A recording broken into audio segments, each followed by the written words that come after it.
প্রিয় বিনিয়োগকারী ভাই ও বন্ধুরা আমার, আসসালামু আলাইকুম।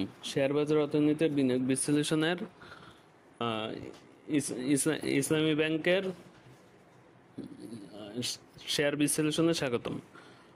শেয়ারটি আমি এখন তো করেছি, এটা আমার হোল্ডিংয়ে নেই বা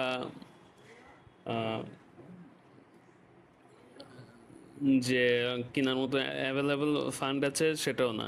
এটা শুধুমাত্র আমি এই জন্য আলোচনায় নিয়ে এসেছি যে শেয়ারটি নো ডিভিডেন্ড দিয়েছে এবং শেয়ারটি যখন 70 টাকা রেঞ্জে গিয়েছিল সেখান থেকে ধীরে ধীরে কমেছে সেই রেঞ্জের ভিতরে। অর্থাৎ আহ, দেখা যাচ্ছে যে 60 টাকা থেকে 70 টাকা এই জোনের ভিতরে অনেকে শেয়ার কেনা আছে। এখন সেক্ষেত্রে তাদের করণীয় কি হতে পারে, আর এটি বলার উদ্দেশ্য হচ্ছে আমার এক কাছের বড় ভাইয়ের জন্য। আমার কাছের বড় ভাইয়ের জন্যই এই শেয়ারটা নিয়ে আসলে আলোচনা করা।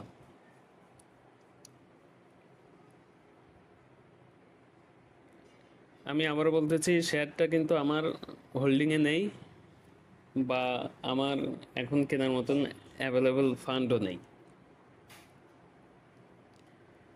আমার বড় ভাইয়ের, ক্লোজ বড় ভাইয়ের কারণে শেয়ারটি নিয়ে আলোচনা করা। তা চলুন কথা না বাড়িয়ে মূল পর্বে চলে যাই। ব্যাংকিং সেক্টরের অন্যতম ব্র্যান্ড হচ্ছে ইসলামী ব্যাংক। বিগত কয়েক বছর ইতিহাস বাদ দিলে শেয়ারটি কতটা লাভজনক ছিল সেটা বিনিয়োগকারী হিসেবে আমরা কম বেশি সকলে অবগত।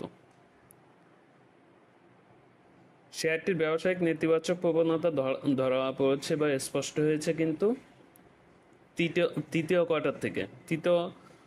তৃতীয় কোয়ার্টারে ইপিএসে এসেছিল কত, -55 পয়সা, এবং সেটার ফলশ্রুতিতে অ্যানুয়াল ইপিএস দাঁড়িয়েছে কত, 68 পয়সাতে, অনলি 68 পয়সা। আর এটা ফাইনালি হিট করেছে তাদের ডিভিডেন্ড ঘোষণায়। আর কোম্পানি কি করেছে, নো ডিভিডেন্ড ঘোষণা করেছে। ওই যে বললাম, ব্যবসায়িক নেতিবাচক প্রবণতার কারণে। এটা রেকর্ড ডেট আছে 23/9/25, আর এজিএম কোম্পানির তরফ থেকে জানানো হয়েছে যে পরে ঘোষিত হবে। এটা তো শেয়ারটির মৌলিক ব্যাপার। আসল মূল ব্যাপার যেটা আগে যেটা বলেছি, যে আমাদের যাদের 60 টাকা থেকে 70 টাকা এই জোনের ভিতরে কেনা আছে তাদের জন্য আমাদের এখন করণীয় কি হতে পারে। শেয়ারটি গত এক বছর সর্বোচ্চ হয়েছিল 71 টাকা এবং সর্বনিম্ন হয়েছিল 32.60। ন্যাব আছে শেয়ারটির 44.36, আর বর্তমান প্রাইসও একই পয়েন্টে। শেয়ারটি যেদিন নো ডিভিডেন্ড ঘোষণা করে সেদিন কিন্তু একটু নেতিবাচক ছিল, কিন্তু অন্যান্য শেয়ারে যখন নো ডিভিডেন্ড ঘোষণা করে আমরা দেখেছি কি হয়, মানে কিভাবে প্রাইস ফল করে সেটা আমরা দেখেছি। এটা কিন্তু এই এই শেয়ারটির ক্ষেত্রে হয় নাই, কারণ ওই যে বললাম শেয়ারটি ব্যাংকিং সেক্টরের একটু অন্যতম ব্র্যান্ড।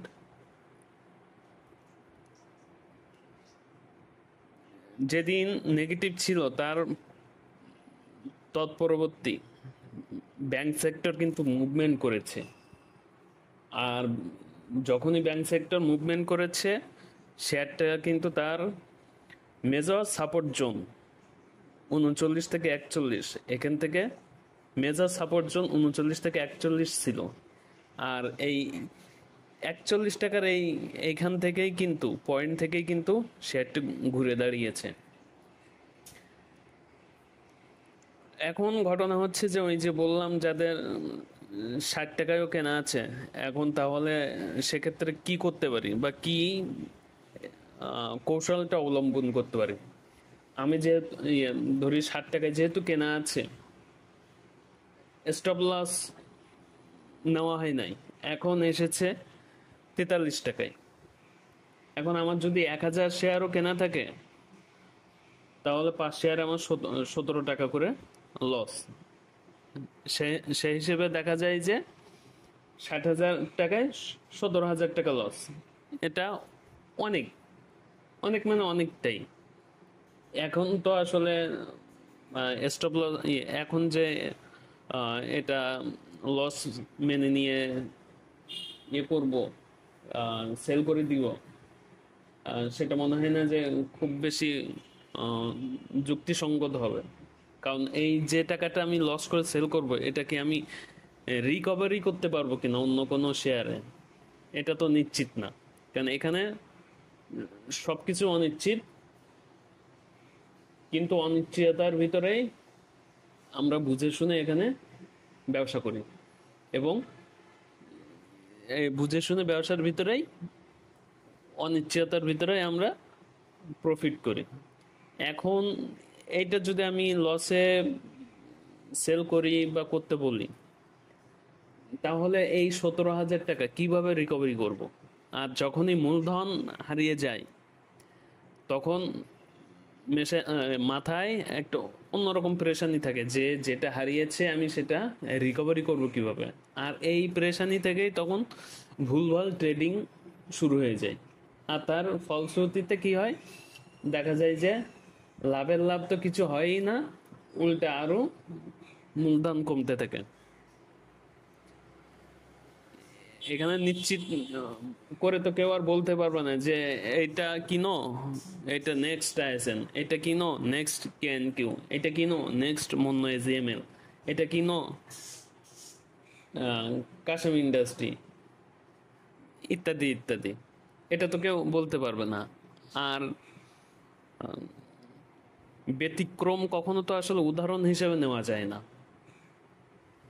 ব্যতিক্রম কখনো উদাহরণ হিসেবে নেওয়া যায় না। এই জন্য আমার পরামর্শ হবে, আমার জায়গা থেকে হবে, অবস্থান হবে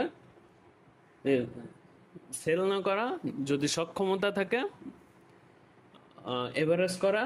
আর যেহেতু ব্যাংক সেক্টর মুভে গেছে, ইনশাল্লাহ আশা করা যায় যে আগামী সপ্তাহে ব্যাংক সেক্টর একটা ভালো মুভমেন্টে থাকবে।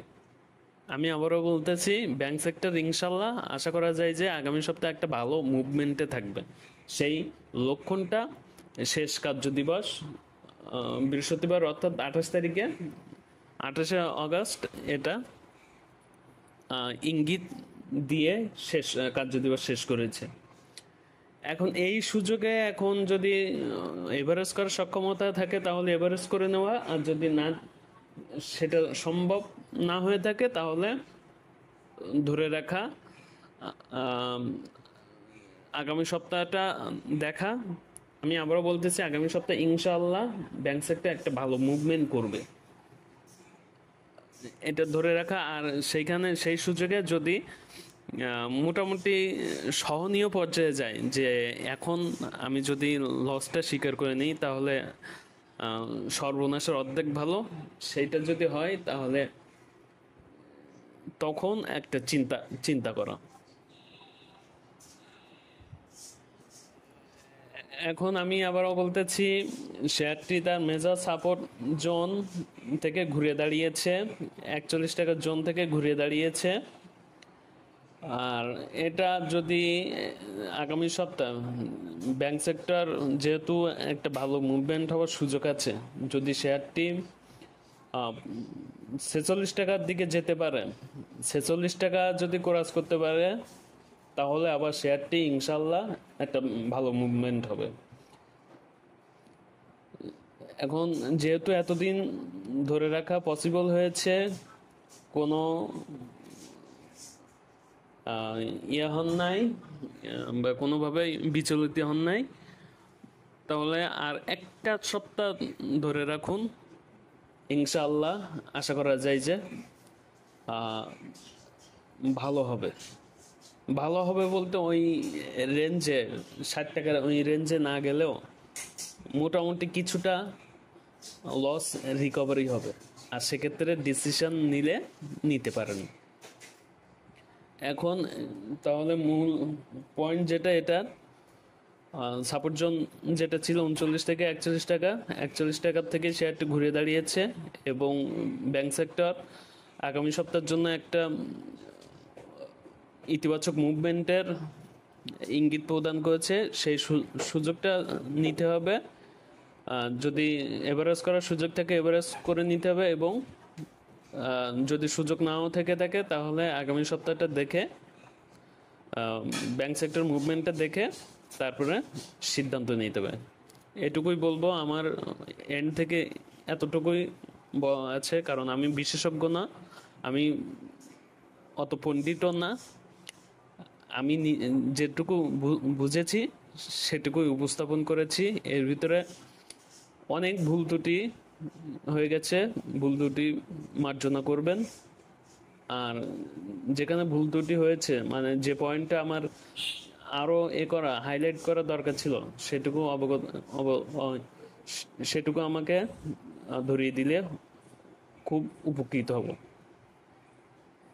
কিন্তু আরেকটু বলে রাখি, শেয়ারটি নিশ্চিত থাকুন যে সামনের কোয়ার্টারে শেয়ারটি ভালো ইপিএস আসবে, সামনের কোয়ার্টারে শেয়ারটির ভালো ইপিএস আসবে, এটুকু আমি আমার এন্ড থেকে বলতে পারি।